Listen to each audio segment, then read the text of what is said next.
அடுத்த எண்ணெய் கணக்கு அதாவது ரீசனிங் கணக்கு ஒன்று பார்க்கலாம்.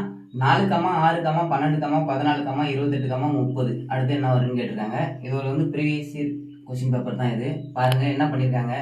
நான் போன கணக்கே ஒன்று நடத்தின ரீசனிங் கணக்கு என்ன சொல்லியிருக்கேன். ஃபர்ஸ்ட்டு வித்தியாசம் ஃபர்ஸ்ட்டு பாருங்க, அதுக்கப்புறம் ஃபர்தராக என்ன பிளான் பண்ணலாங்கிறத போடலான்னு சொல்லியிருந்தேன் இல்லையா. இங்கே கணக்கை பாருங்களா. 4, 6, 12, 14, 28, 30ன்னு கொடுக்குறாங்க. இங்கே பாருங்க 4 எதை கூட்டினா 2 சாரி 4 கூட எதை கூட்டினா 6 வரும், 2 கூட்டினா 6 வருங்களா.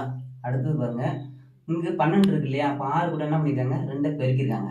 அடுத்தது பாருங்க ஒரு 2 கூட்டியிருக்காங்க. இது 28 இருக்கு இல்லையா, 2 பெருக்கிருக்காங்க.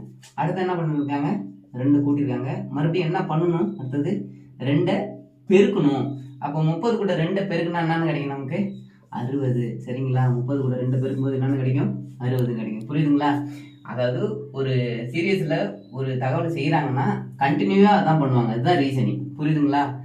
அப்புறம் ஏதாவது டவுட் உங்களுக்கு வந்துச்சுன்னா நீங்கள் கமெண்ட் பண்ணுங்கள். நான் உங்கள் டவுட்டை கிளியர் பண்ணுறேன். சரிங்களா. எந்த டவுட் வந்தாலும் நீங்கள் கமெண்டில் போடுங்க. ஓகேங்களா. தேங்க்யூ.